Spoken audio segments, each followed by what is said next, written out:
Hi, my name is Roger Smith. This is True Blue Media, and my guest today is my good friend Richard Bucknor, who is an Olympian. Richard, how are you doing, my brother? All is well, all is well. Good, good, good, good.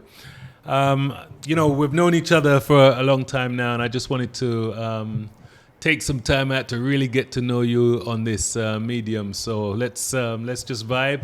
How it works is, I'm just gonna ask you some questions and see how things go. Yeah. So All Richard, right. so tell me, what part of Kingston did you grow up? Tell me a little bit about early life and start from primary school. I grew up in a part of Jamaica called Marvelly, which is outside of Jewsland, which is considered, you know, ghettoized, roughneck area. Went to Marvelly all age and grew up with my grandmother. Uh huh. My dad was an army brat. So um, my mom was a little youngster from up the street, and my dad was one of them Rolling Stones. So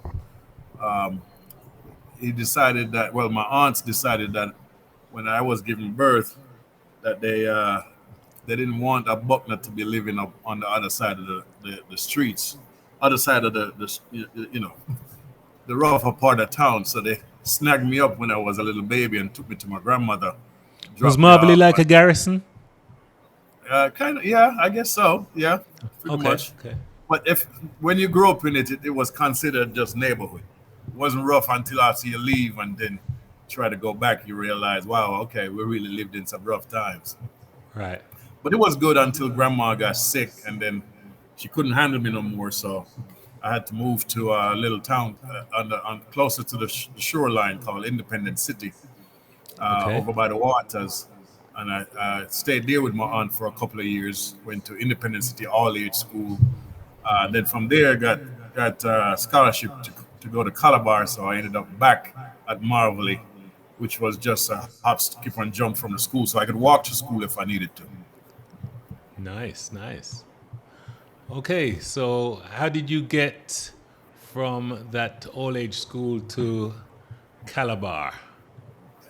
So what was funny was back in the days, well, I don't know if they probably still do the common entrance. You have to take the common entrance exams, and you know, my uncle, my grandfather used to work at a place called Matalan. I don't know if you know who those folks were, but they were the construction arm for Jamaica. They made all them, square brick houses all over Portmore area, and they were the construction arm. And my grandfather used to work for them, and he would take the bus from Marvelly to Independence City, stop by the house, see his daughter, my aunt, knock me upside the head, and then go on to work. And then he would always say to me, "Boy, you're a little dunce. I don't know if you're gonna ever come out to nothing." And as a kid, it bothered me. So I'm just like, man, I must prove my grandfather wrong. Uh huh. So I took the common entrance first, failed, and then second try, one of my best friend, Milton Smith. His mom worked for Ministry of Education. So when you take the test, they wait a couple of weeks, and then after that, the test results come out the Sunday paper, and you see all the names and everything. So his mom told me you pass, but there's a problem. I'm like, what do you mean there's a problem? She said there's too many people passed that year, so they're going to split the list up in two pieces. So they're going to put the list, the people that got good grades on the first Sunday, and then by the second Sunday, the next list going to come out. Okay. So when the first list come out now, sure, my grandfather looked through the list, never see my name, and say, "You see, I done, tell us I'm not worthless." I mean, I tried to tell him, say, "Grandpa, I'm a pass. Trust me, I'm a pass. Wait till next week."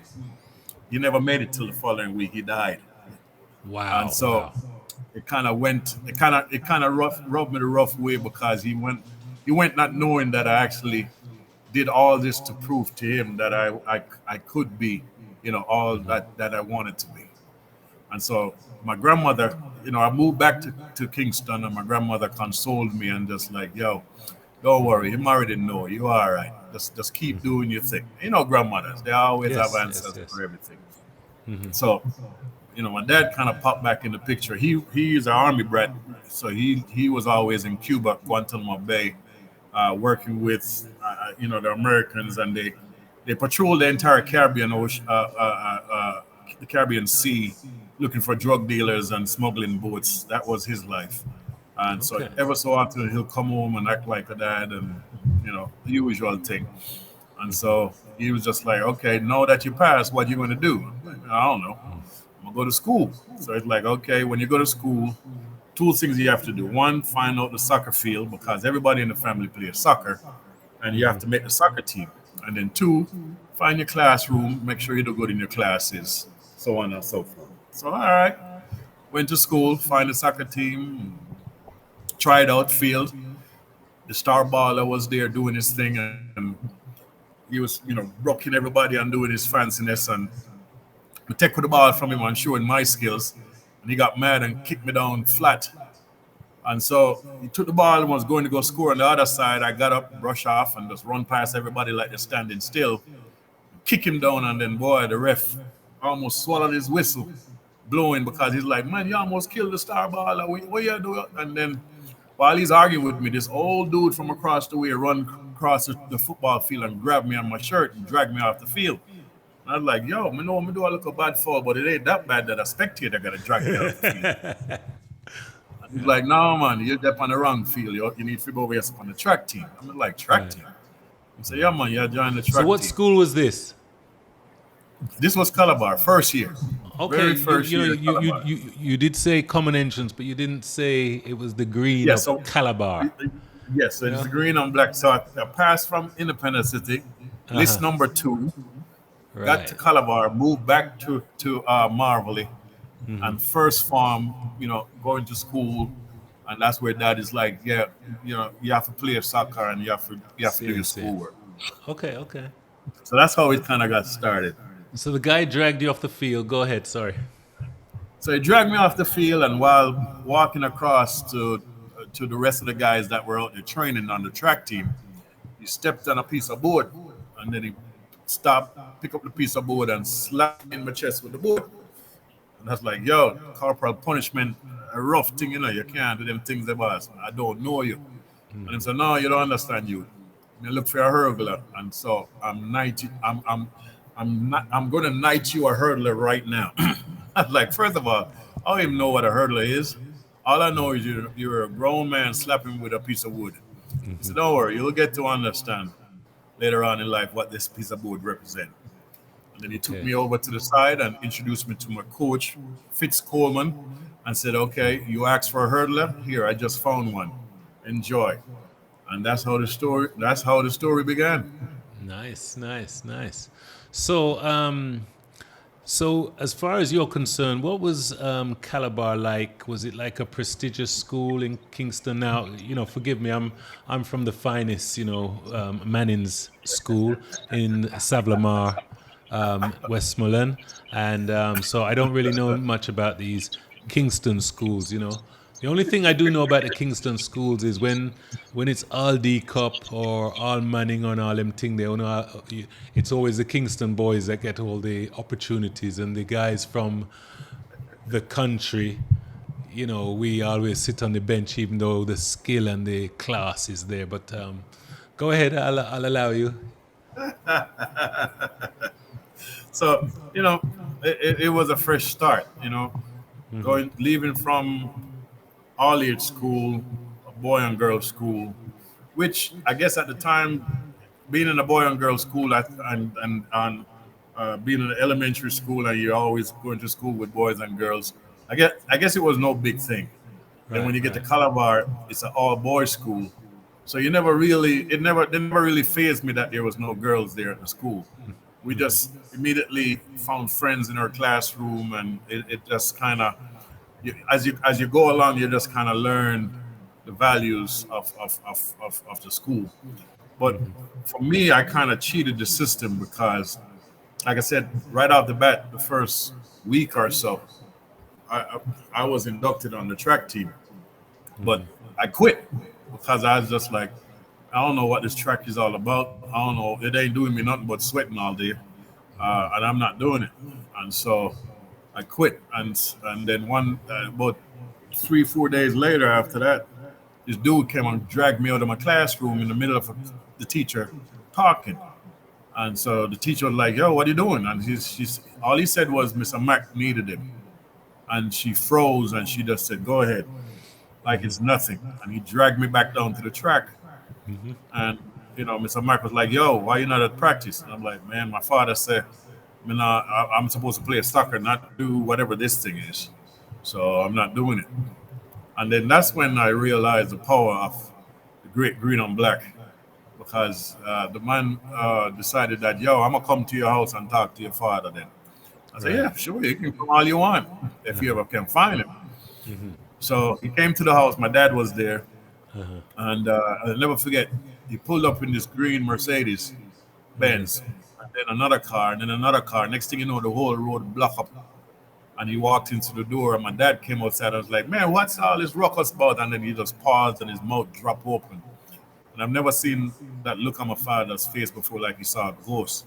Right. And the man came in, and he tried to introduce himself, and my dad's like, "You don't need to introduce yourself. I know who you are."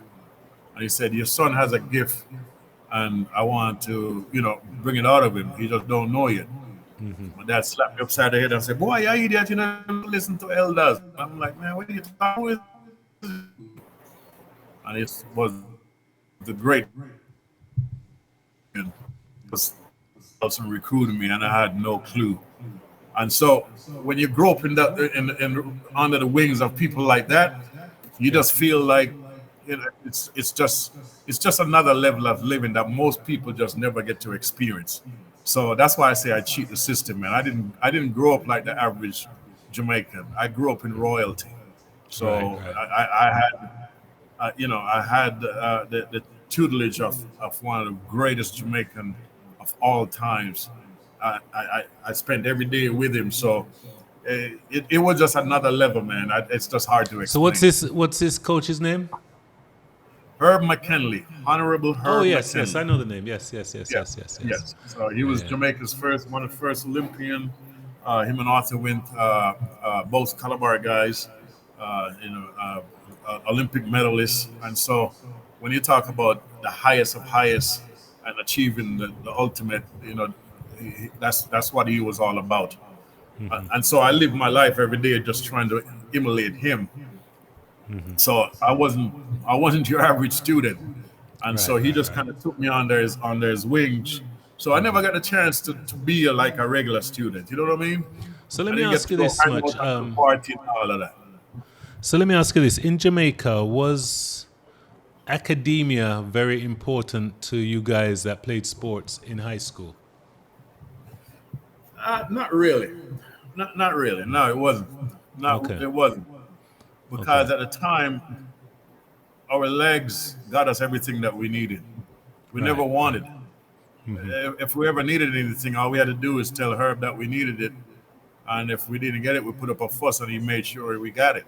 Right, right, Um, right. things as simple as, you know, we were competing for the junior teams, and we would go to the embassy to get a visa to go to the States or anywhere that required a visa. I never walked through the front door. I walked in the back door and sat in a secluded big office, talking to the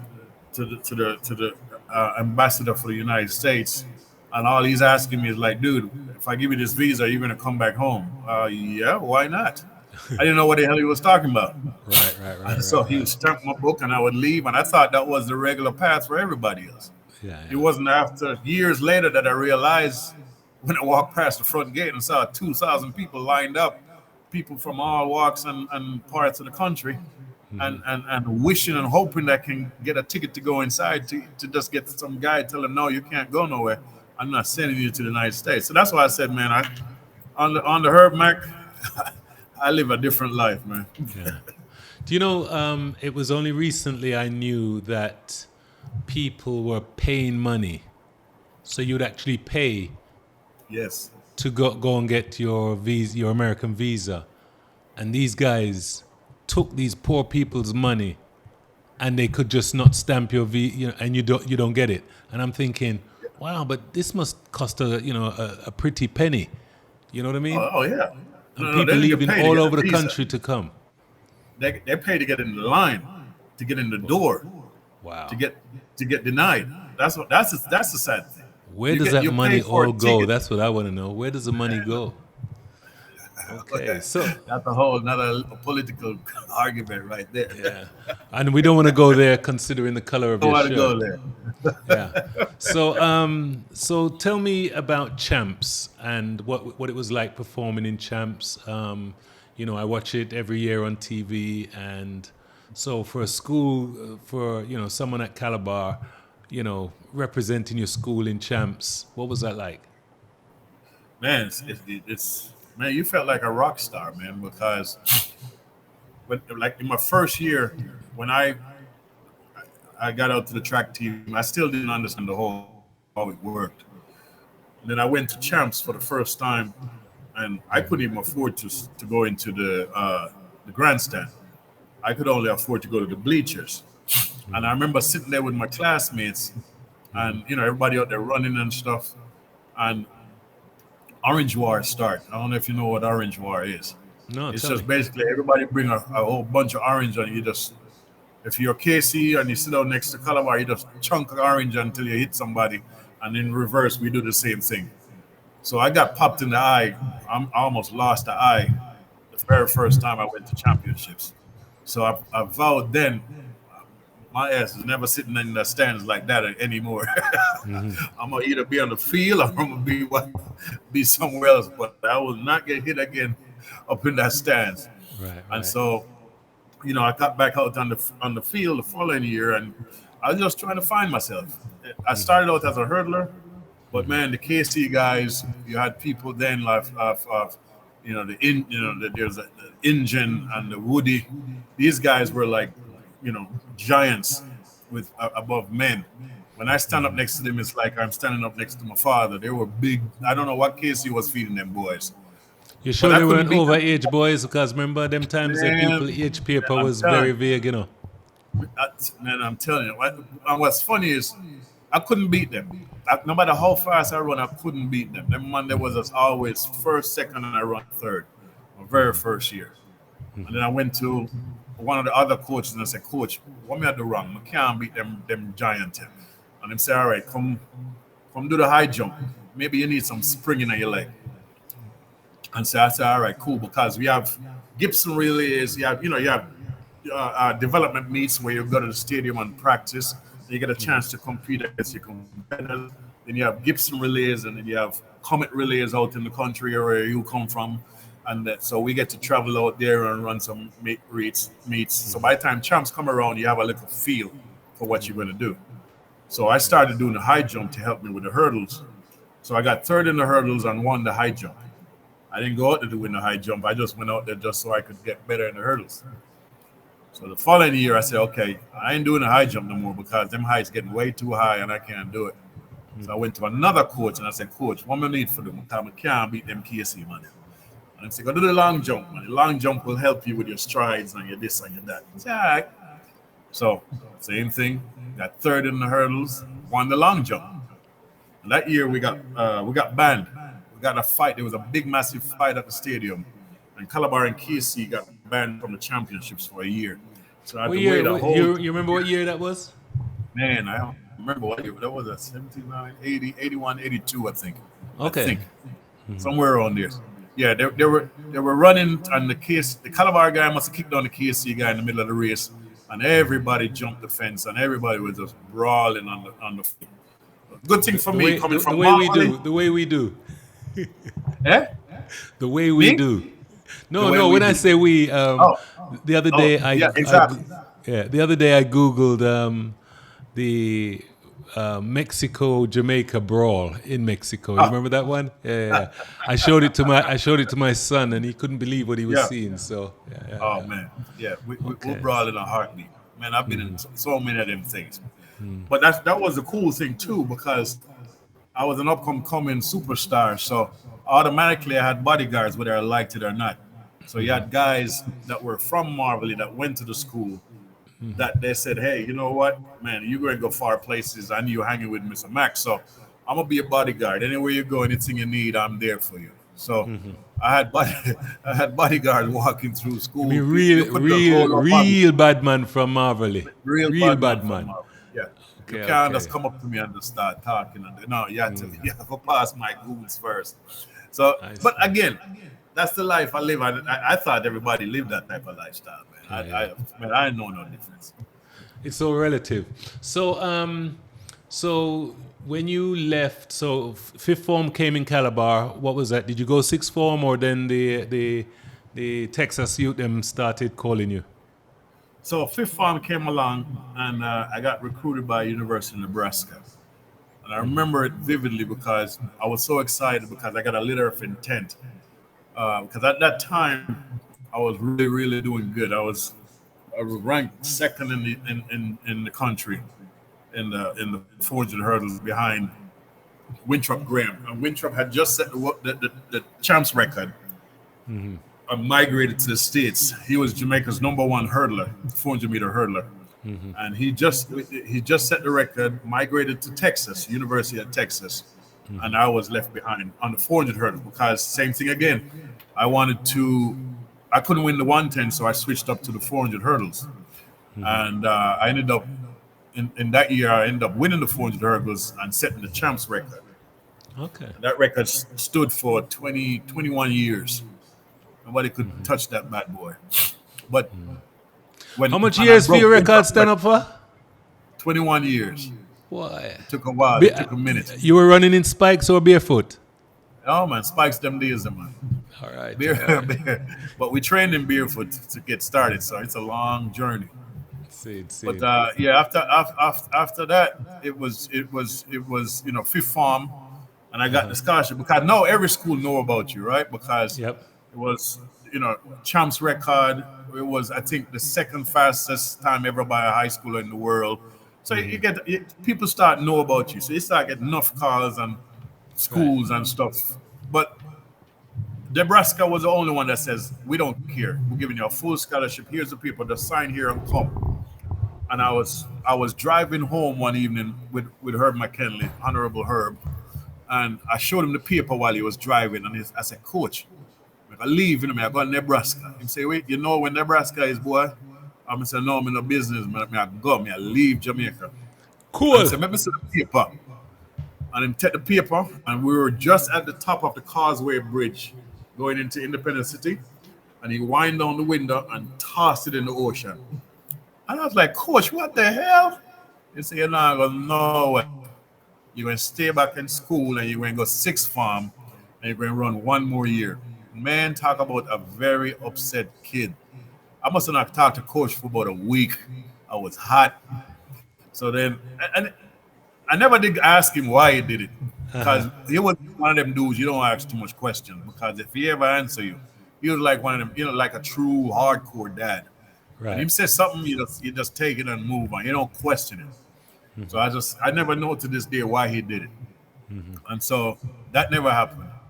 And then after that, I did 1 year in sixth form, and then the calls start come again, and I got different calls. But now I'm a little bit older, and I started asking questions Right. because I remember Kansas City called, and they were having the worst blizzard ever in the history of that state.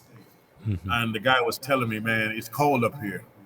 And I said, how cold is it? And he told me to go to the fridge, open the freezer, and to stick my hand inside it, and then come back to the phone and tell me what me think. I never went back to the phone. I hung up it. He said, no, sir. If my hand can feel, so you think me gonna put my whole body in that ice? Then Right. no, Right. not. Right. But growing up as a kid, everybody watched TV, but I was a big fan of J.R. Ewing and the movie Dallas. I would run home to watch that religiously. So you couldn't tell me nothing about the city of Dallas. I knew everything. I knew all the stars. I knew all over, because they showcased the city.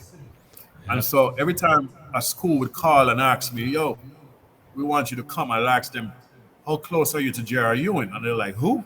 I said, all right, if you don't know who J.R. is, I don't want to talk to you. So finally, SMU called. Southern Methodist up there in Dallas. And I asked the guy, how close are you to JRU? And he said, hold on, let me look outside the window. I'm saying, yeah, I see him. They're right there, so I drink some coffee. Right. So I say, all right, send the paper me assign tonight. As long as you're close to JR, that's all I want to know. I don't want to know nothing else.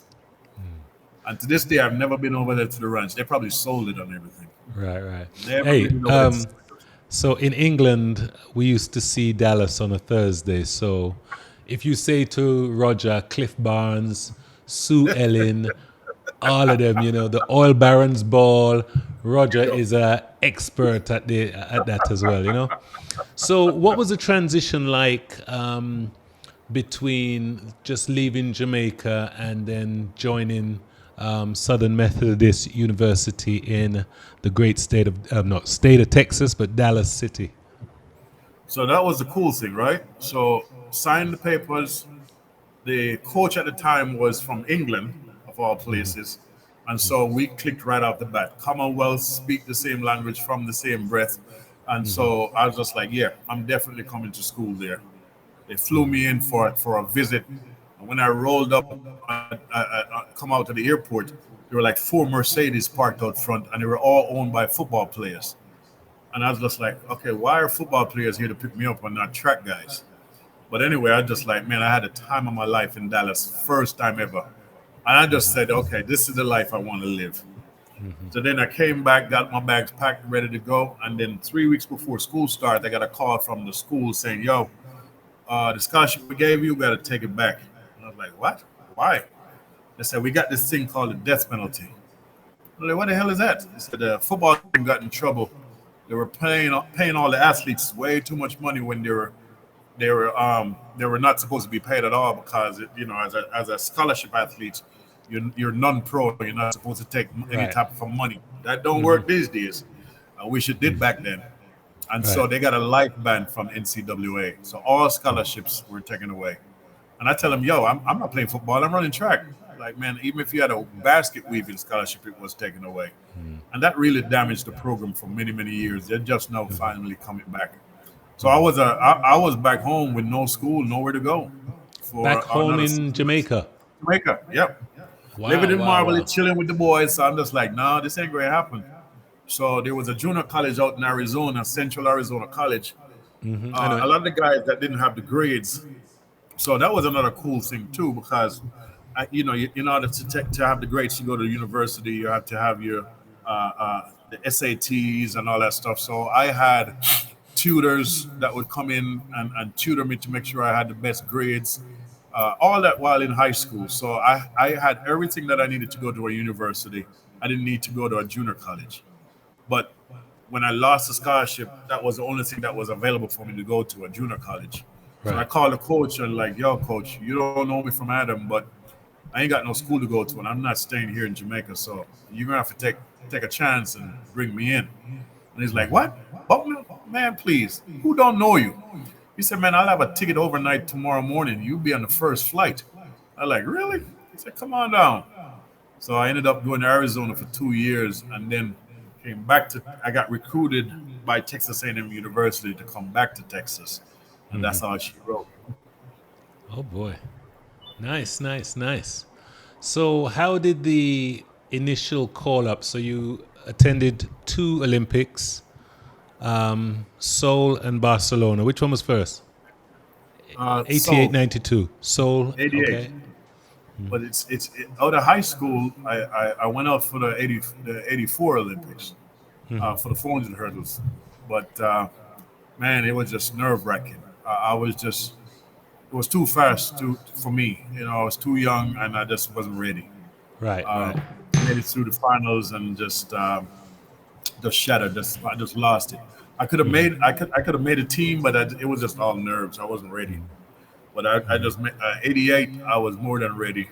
I won the 110 meter hurdles at the trials to secure a spot in 88. But then again, so you came from college, so you had to leave Arizona. Yeah, I was finishing up college first year, Yeah, second year. So I was in transition between college, between junior college and university. Okay. So Okay. the Olympics was late that year, late September. So I missed out on a semester because of the Olympics. Okay. Hey, Richard, we're going to end part one, and I'm going to see you on the other side for part two.